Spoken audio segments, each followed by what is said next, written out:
माजी मंत्री रमेश जारकीहोळी यांना संस्कार नाहीत. त्यांच्या घरी त्यांना संस्कार दिलेच नाहीत. त्यांच्या आईवडिलांनी त्यांना संस्कार शिकवले नाहीत, अशी तीव्र टीका अथणीचे आमदार लक्ष्मण सवदी यांचे पुत्र चिदानंद सवदी यांनी केली. अथणी येथे पत्रकारांशी बोलताना त्यांनी सांगितले की 6व्या वर्षी रमेश जारकीहोळी दारूची भट्टी चालवत होते. ते एक नीच पातळीचे राजकारणी आहेत. आमच्या कुटुंबाबद्दल हलक्या शब्दात बोलले आहे. आमच्या वडिलांबद्दल अशोभनीय भाषा वापरली आहे, असे त्यांनी एकवचनी भाषेमध्ये जोरदार प्रहार केला. ಅವನಿಗೆ ಪಾಪ ತಲೆ ಸರಿ ಇಲ್ಲ. ಫಸ್ಟ್ ಒಂದು ಏನಾಗಿದೆ, ಮನೆಯಲ್ಲಿನೂ ಮರ್ಯಾದೆ ಇಲ್ಲ. ಮನೆಯಲ್ಲಿ ಅವನು ಹೆತ್ತಿರ್ತಕ್ಕಂಥ ಮಕ್ಕಳೇ ಅವನಿಗೆ ಬುದ್ಧಿ ಹೇಳ್ತಕ್ಕಂಥ ಪರಿಸ್ಥಿತಿಗೆ ಅವನು ಬಂದಿದ್ದಾನೆ. ಸೊ ಹಿಂಗಾಗಿ ಫ್ರಸ್ಟ್ರೇಷನ್ ಆದಂಥ ಸಂದರ್ಭದಲ್ಲಿ ಮನೆಯಲ್ಲಿ ಮರ್ಯಾದೆ ಇಲ್ಲ. ಮೊನ್ನೆ DCC ಬ್ಯಾಂಕ್ ಎಲೆಕ್ಷನ್ ಕೂಡ ಇವನಿಗೆ ಎಲ್ಲಿಗೂ ಕೂಡ ಇನ್ವಾಲ್ವ್ಮೆಂಟ್ ಆಗೋಕ್ಕೆ ಬಿಡಲಿಲ್ಲ. ಮನೆಯಲ್ಲಿ ಕೂಡಿಸಿದ್ರು. ಅದೆಲ್ಲ ಫ್ರಸ್ಟ್ರೇಷನ್ ತಂದು ಇಲ್ಲಿ ಹಾಕಿ, ಯಾಕಂತಂದರೆ ಲಕ್ಷ್ಮಣ ಸವದಿಯವರು ಅಂಥ ಕೆಟ್ಟ ಪದ ಬಳಕೆ ಮಾಡಿ ಅವತ್ತು ಯಾರನ್ನೂ ಕೂಡ ಟೀಕೆ ಮಾಡಲ್ಲ.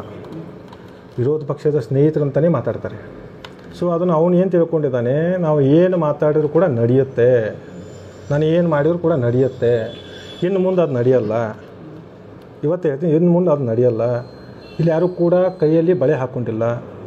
ಇನ್ನು ಏನಾದರೂ ಅವನು ಇದೇ ಥರ ಮುಂದುವರಿಸಿದರೆ ಅವನಿಗೆ ತಕ್ಕ ಉತ್ತರ ನನ್ನ ಭಾಷೆಯಲ್ಲಿ ಗೋಕಾಕಕ್ಕೆ ಹೋಗಿ ಕೊಡ್ತಕ್ಕಂಥ ಕೆಲಸ ನಾನು ಮಾಡ್ತೇನೆ. ಸರ್, ಎಲ್ಲೋ ರಾಜ್ಯದಲ್ಲಿ ಈ ರೀತಿಯ ಪ್ರಮುಖ ನಾಯಕರು ಕೋಮುವಾದಿ ಭಾಷೆಗಳನ್ನ ಆಡಿ ಎಲ್ಲೋ ಶಾಂತಿ ಸುವ್ಯವಸ್ಥೆ ಧಕ್ಕೆ ತರ್ತಾರೆ. ಪ್ರಾರಂಭದಲ್ಲಿ ಅದನ್ನು ಹೇಳಿದೆ, ಎಜುಕೇಷನ್ ಮೇನ್ ಇಂಪಾರ್ಟೆಂಟ್. ಎಜುಕೇಷನ್ ಬೇಕು. ಮನುಷ್ಯನಿಗೆ ಮನೆಯಲ್ಲಿ ಕಲಿಸಿರ್ತಕ್ಕಂಥ ಸಂಸ್ಕಾರ ಇರಬೇಕು ಒಂದು.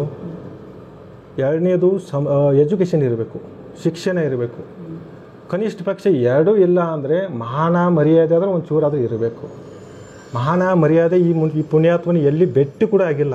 ಯಾಕಂದರೆ ಇವನು ಮರ್ಯಾದೆ ಏನು ಅಂತ 2 ವರ್ಷ 3 ವರ್ಷ ಹಿಂದೆ ದೇಶದ ಜನ ನೋಡಿರ್ತಕ್ಕಂಥದ್ದು. ಬಹುಶಃ ಅಂಥ ಬಾಯಿಯಿಂದ ಅದೇನೋ ಹೇಳ್ತಾರೆ, ಎಲುಬಿಲ್ಲದ ನಾಲಿಗೆ, ಆಚಾರವಿಲ್ಲದ ನಾಲಿಗೆ,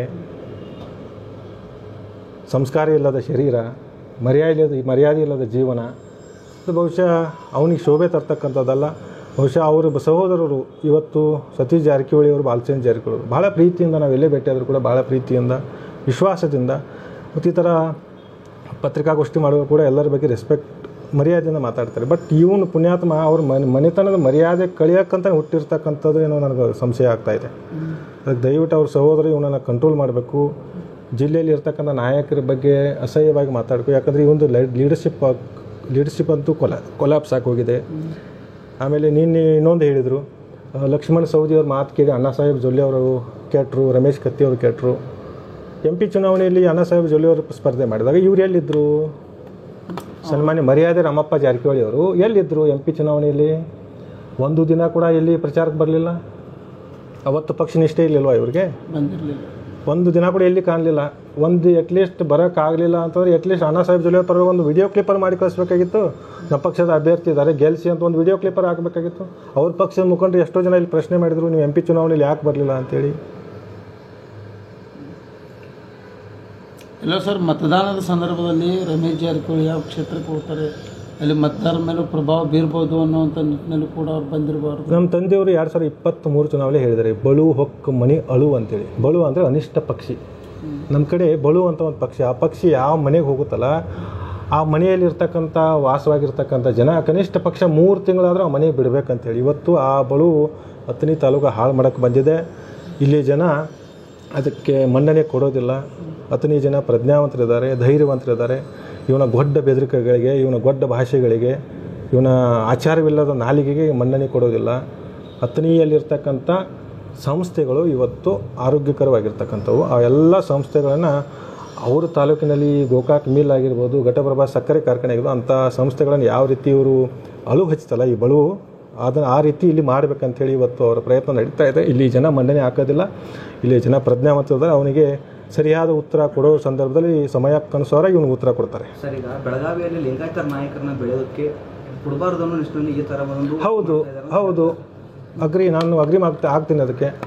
ಇವತ್ತು ಲಿಂಗಾಯತರ ಮಧ್ಯದಲ್ಲಿ ಜಗಳ ಹಚ್ಚಿ DCC ಬ್ಯಾಂಕಲ್ಲಿ ಒಂದೇ ಕ್ಷೇತ್ರದಲ್ಲಿ ಇಬ್ಬಿಬ್ಬರು ಅಣ್ಣ ಒಂದು ಕ್ಯಾಂಡಿಡೇಟು ತಮ್ಮ ಒಂದು ಈ ಥರ ಮಾಡಿ ಇದು ನಡೀತಾ ಇದೆ ಜಿಲ್ಲೆಯಲ್ಲಿ. ಜಿಲ್ಲೆಯ ಲಿಂಗಾಯತರ ನಾಯಕರು ಇನ್ನು ಒಗ್ಗಟ್ಟಾಗಬೇಕು, ಪ್ರಜ್ಞಾವಂತರಾಗಬೇಕು. ಭವಿಷ್ಯದ ದೃಷ್ಟಿಯಿಂದ ಇವರು ತಮ್ಮ ವೈಯಕ್ತಿಕ ಪ್ರತಿಷ್ಠೆಗಳನ್ನ ಬದಿಗಿಟ್ಟು ಜಿಲ್ಲೆಯಲ್ಲಿರ್ತಕ್ಕಂಥ ಇಂಥ ಸಂಸ್ಥೆಗಳನ್ನು ಉಳಿಸ್ತಕ್ಕಂಥ ಕೆಲಸ ಜಿಲ್ಲೆ ನಾಯಕರು ಮಾಡಬೇಕಂತೇಳಿ ಸಂದರ್ಭದಲ್ಲಿ ಕೈ ಮುಗಿದು ವಿನಂತಿ ಮಾಡ್ಕೋತೀನಿ. ಸರ್ ಮುಂದಿನ ದಿನಮಾನಗಳಲ್ಲಿ ಲಿಂಗಾಯತರು ಯಾವ ರೀತಿ ಜಾರಕಿಹೊಳಿ ಕುಟುಂಬದ ವಿರುದ್ಧ ಒಂದಾಗ್ತೀರಿ, ಯಾವ ರೀತಿ ಹೋರಾಟ ಮಾಡ್ತೀರಿ? ಅದು ಕಾದು ನೋಡಿ, ಸಮಯ ಬಂದಾಗ ಅದಕ್ಕೆ ನಾವು ಸಮಯ ಕನ್ಸೋದು. Silent ಯಾಕಿರೋ sir? ರಾಜಕೀಯ ಕ್ಷೇತ್ರದಲ್ಲಿ ಯಾಕೆ ಮುಂಭಾಗದಲ್ಲಿ ಬರ್ತಾ ಇಲ್ಲ, ಚುನಾವಣೆ ಸ್ಪರ್ಧಿಸುವಂಥ ಕೆಲಸ ಆಗ್ತಾ ಇಲ್ಲ? ಆ ರೀತಿಯೂ ಯಾವುದೇ ಪ್ರಕ್ರಿಯೆ ನಮ್ಮಲ್ಲಿ ಚರ್ಚೆ ಆಗಿಲ್ಲ. ಯಾಕಂದರೆ ಕ್ಷೇತ್ರದಲ್ಲಿ ಅನೇಕ ಕಾರ್ಯಕ್ರಮ ತಂದೆಯವರಿಗೆ ಬಿಡುವು ಸಿಗೋದಿಲ್ಲ, ಎಲ್ಲ ಕಡೆ ಪ್ರವಾಸ ಮಾಡಬೇಕು. ಸೊ ಹಿಂಗಾಗಿ ಕ್ಷೇತ್ರದಲ್ಲಿ ಬಿಜಿ ಆಗಿರೋದು ಬರುವಂಥ ದಿನಮಾನದೊಳಗೆ ಅದನ್ನು ಕೂಡ ನಿರೀಕ್ಷೆ ಇದೆ ಸರ್. ಗಡಿ ಭಾಗದಲ್ಲಿ ಸಾಕಷ್ಟು ಜನರ ನಿರೀಕ್ಷೆ ಇದೆ, ತುಂಬ ಜನರ ನಿರೀಕ್ಷೆ ಇದೆ ಬರಬೇಕಂತೇಳಿ.